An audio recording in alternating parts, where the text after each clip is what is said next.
Welcome back to another segment of Behind the Scenes of the Waltons. Today I'm speaking about episode 20 from season 8, The Last Straw. This episode was written by William Parker and directed by Harry Harris. In this episode, John is really struggling with things just not going well. He's behind on orders. He's having trouble getting good help. He's hired Easy Jackson, but Easy is lazy and doesn't get the work done. When he does ask him to do something, it isn't always done right. At one point, John is trying to deliver lumber, and he's out driving it, and there's a problem with the brakes, and he ends up struggling with that, and all the lumber falls off. Now, this shot, they had gone out to Franklin Canyon for a day for a number of the scenes, and so these roads that he's driving on there are Franklin Canyon. At the point the lumber falls off, I'm not quite sure if that is Franklin Canyon or whether they edited that between there and someplace in the back lot jungle for that final sort of turn and all the lumber falling off. JD comes by. He has an order that John's behind on, and he's upset with John and threatens to take his work someplace else, and John threatens right back, says, well, go ahead, take your business somewhere else. So John's temper is kind of going. Well, and then when we kind of hit the last straw, it's that Easy is supposed to be helping. He was supposed to have loaded the truck. He hasn't. John says, get on it. When Easy gets in the truck, he ends up backing it into the mill. He nearly injures Jim Bob. Jim Bob ends up with a broken arm because equipment inside the mill falls on Jim Bob. So now he doesn't have his equipment to work with. The mill isn't functional. So he doesn't quite know what he's going to do. So he gets this idea that he's going to use the old mill because that sawmill still works, and he thinks he can, just double work harder and get the work out with that. And the day he's working on that, I think Jim Bob is trying to help, but he's only got one arm. Jason's helping, and the motor blows. And that's it. That's his last straw. You know what?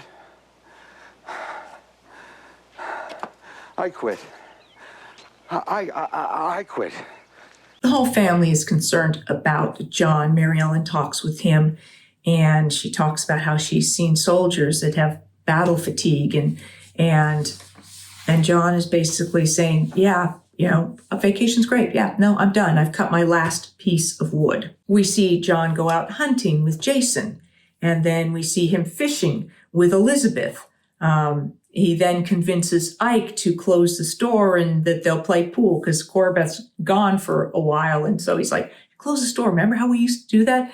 And we used to drink the recipe. So by the time Corbeth gets back, John and Ike are both drunk and just being silly, and Corbeth throws them both out of the store.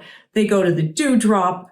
Then she calls the house because she's worried that she made a mistake by throwing Ike out, and now she doesn't know where he is. And so Jason goes out looking, finds them at the Dewdrop, brings them home. John's he's having more than a midlife crisis here. Jason marches Ike and John back towards home, and he's marching them across this bridge, and they're just horsing around and being silly, and they're still drunk, and they're like, we can show him that we know how to march. And so John's giving orders, and they're turning different directions, and ultimately all three of them end up in the water. Which was pretty cute. And I'm sure, quite a bit for all of them to have to go in that water at night with their clothes on. I'm sure it was cold. John gathers the family together after he gets back home and says that he realizes he's been going through a difficult time and everyone's been worried about him, but it's okay.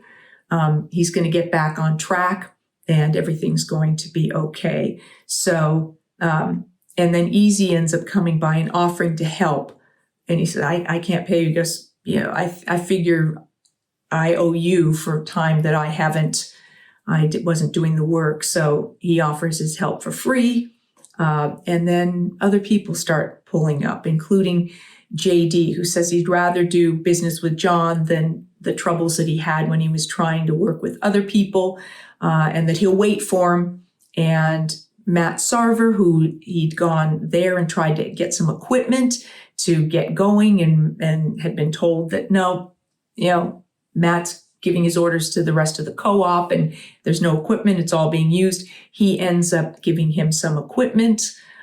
So people that had seemed to have forsaken him are suddenly coming back and realizing how important John is to the community and how good his work is and that he's dependable, and they want to help support him. So all of a sudden he finds himself being surrounded by help and finding a path forward again. In another surprise, then he's home for a leave on the weekend, and so he's brought some buddies and they've got the truck working again. So things are going to be moving forward, and John he's definitely back on track. The subplot is that Jeffery needs to build something as a project for school, and someone suggests that he build a soapbox for a soapbox derby. And so he thinks that'll be a great project.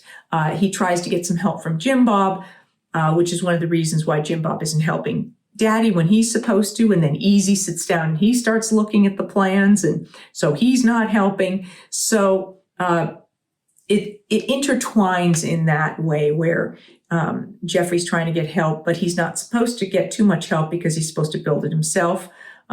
But other people are getting pulled away from what John needs them to be doing. Cindy has come to say to Jim Bob that her drain is clogged and she wants to take a bath.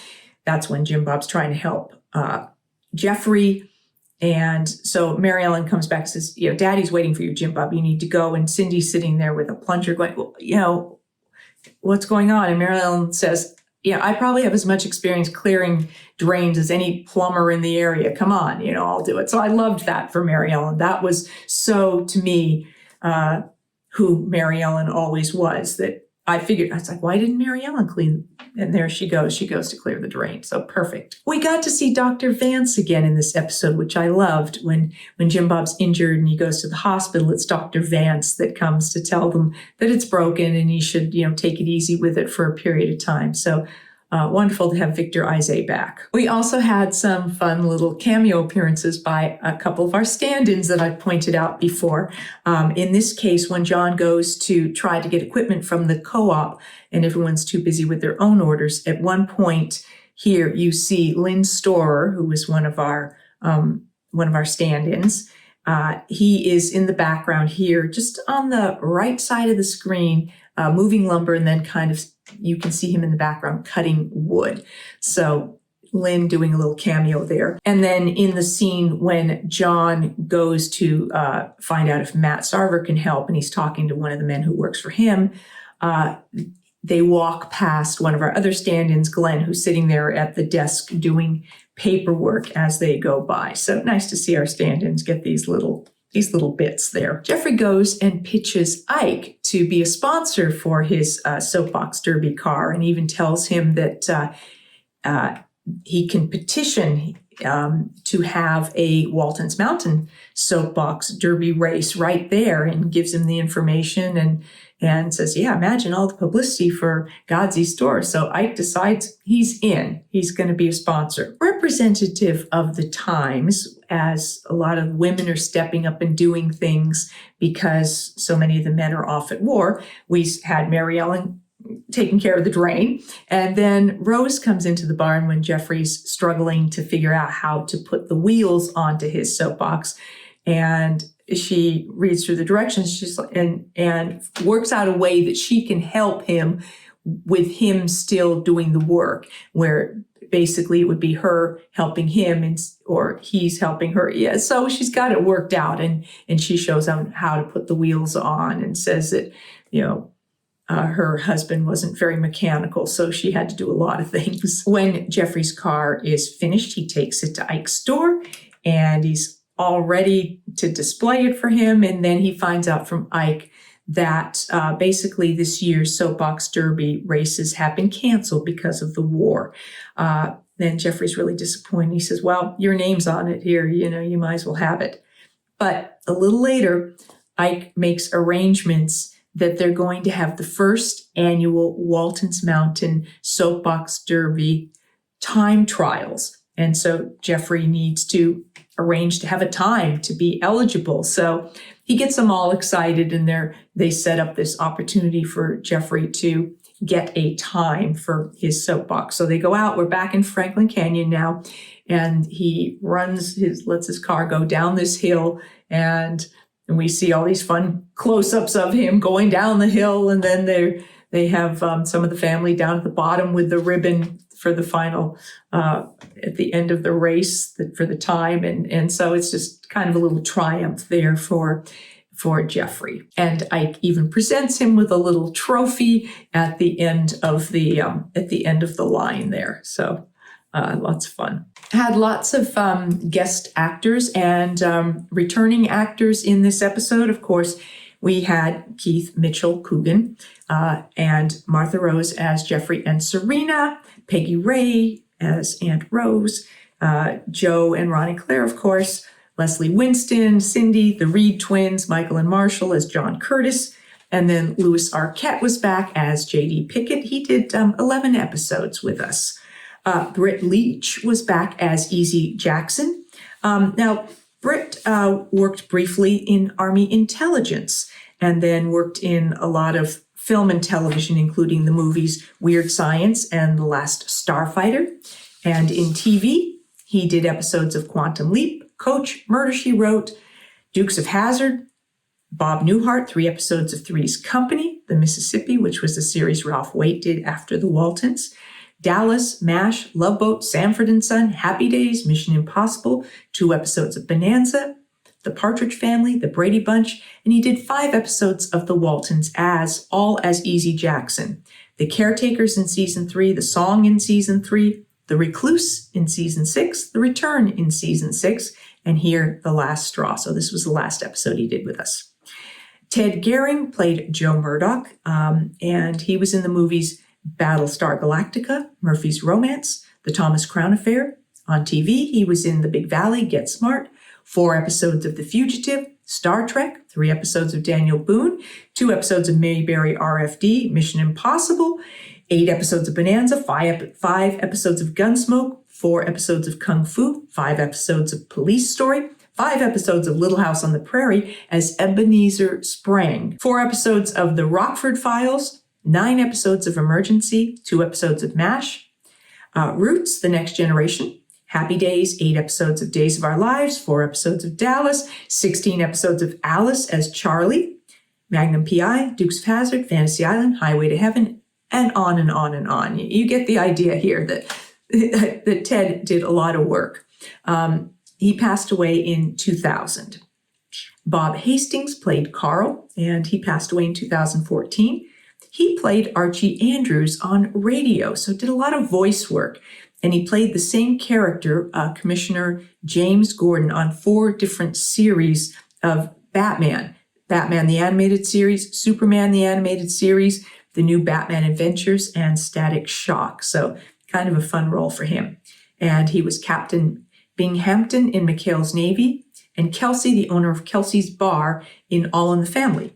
He was in the movie Airport 1975, The Poseidon Adventure, McHale's Navy. On TV, he was in General Hospital for 243 episodes as Captain Burt Ramsey and Burt Hastings.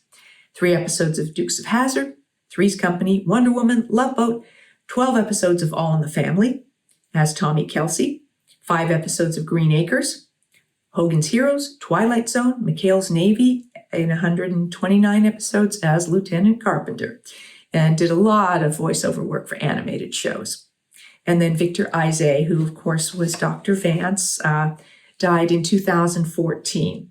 He served as a sergeant during World War II in the Armored Corps, 486 Ordnance Evacuation Company. It was a tank recovery unit, and he was involved in the D-Day landings. He was in the movies Billy Jack as a doctor. TV, he was on Little House on the Prairie as Dr. Jenkins. Marcus Welby, MD, 6 episodes as various doctors. You're seeing a theme here. Victor played a lot of doctors. He was in 5 episodes of Mannix, 12 episodes of Gunsmoke, and then episodes of Bonanza, Mod Squad, Perry Mason, Rawhide, Ironside. So another very prolific actor. On the Waltons, he did 11 episodes as Dr. Vance, and 3 of those were 2-hour shows. So he was in season 1, The Literary Man and An Easter Story. In season 2, The Journey, The Odyssey, The Prize, The Thanksgiving Story, The Awakening, The Cradle. Season 4, The Burnout. Season 5, The Vigil. And season 8, The Last Straw. Thank you for joining me for this segment of Behind the Scenes of the Waltons. If you enjoy these and you have not already, please do hit like and subscribe. And I will see you next time for more Behind the Scenes of the Waltons, more Ask Judy, and more special guests. Thanks for watching.